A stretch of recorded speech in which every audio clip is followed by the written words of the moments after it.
Salah satu nama hari kiamat adalah Yaumal Khasrah. Yaum, hari penyesalan. Kata ulama, penyesalan terjadi pada hari kiamat untuk 3 golongan. Golongan yang pertama orang kafir, munafik, musyrik, sudah jelas. Mereka menyesal kenapa mereka tidak sempat beriman. Bisa kembali ke surah Al-Mu'minun, surah nomor 23 ayat 99 sampai 115.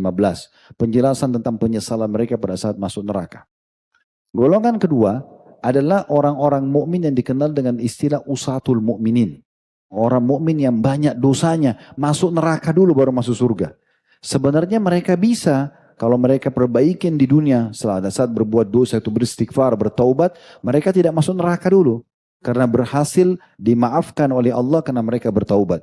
Ini umumnya banyak dalil tentang masalah Allah gembira dengan taubat hambanya. Ayat-ayat Al-Quran tentang masalah taubat banyak sekali. Ya. Di antara hadis Nabi SAW yang masyhur, hadis Qudsi. Hadis itu diriwayatkan oleh para ulama hadis yang berbunyi, Man da'ani fir rakha'i ajabtuhu fi syiddah. Siapa yang berdoa kepadaku pada saat dia lagi lapang, lagi sehat, lagi nggak ada masalah, maka aku akan menjawabnya dan memberikan solusi padanya di saat dia sedang genting. Wa man sa'alani a'taituhu. Siapa yang mohon kepadaku dengan cara yang benar, aku akan berikan. Wa man tawadha'a li rafa'tuhu. Siapa yang merendah karena aku, kata Allah, aku akan angkat derajatnya. Wa man tafarraga li rahimtuh. Siapa yang mengosongkan, meluangkan waktu untuk ibadah kepadaku, aku akan kasihi dia.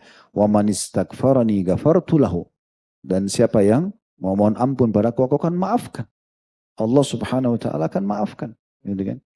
Jadi tidak ada sesuatu yang menghalangi orang untuk tidak dihukum pada hari kiamat, kecuali memang dia sengaja menundanya.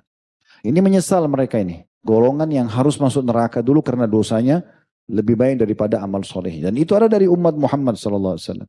Makanya dalam banyak hadis-hadis yang sahih, ini sudah kami bedah panjang lebar di bedah buku Rasulullah SAW cerita tentang surga dan neraka, gitu kan?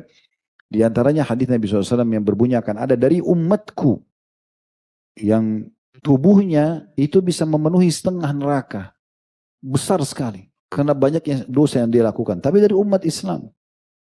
Jadi, itu ada terjadi. Ini penyesalan. Penyesalan yang ketiga. Ini yang saya ingin digarisbawahi. Penyesalan orang-orang beriman yang masuk ke dalam surga atas banyaknya peluang amal soleh selama di dunia mereka luput. Mereka sia-siakan. Ah, kan cuma sunnah. Puasa sunnah, zikir, habis sholat, sholat sunnah, sholat qiyamul lail misalnya, istighfar, sedekah, umroh. Yang sunnah-sunnah. Adalah, itu kan cuma sunnah. Gak usah dikerjakan. Nanti mereka akan menyesal. Penyesalannya setelah masuk surga.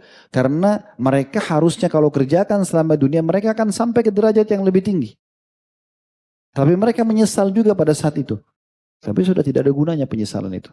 Apa maksudnya saya datangkan sebab penjelasan daripada sebab tadi saya sebutkan ini. Agar teman-teman sekalian kalau ada opsi, saya mana lebih bagus? Berbuat dosa lalu saya bertobat, atau saya sibuk dengan amal soleh ke amal soleh yang lain. Tentu saja amal soleh ke amal soleh yang lain.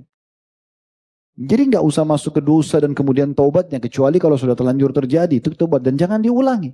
Karena pelanggaran sangat dekat dengan hukuman.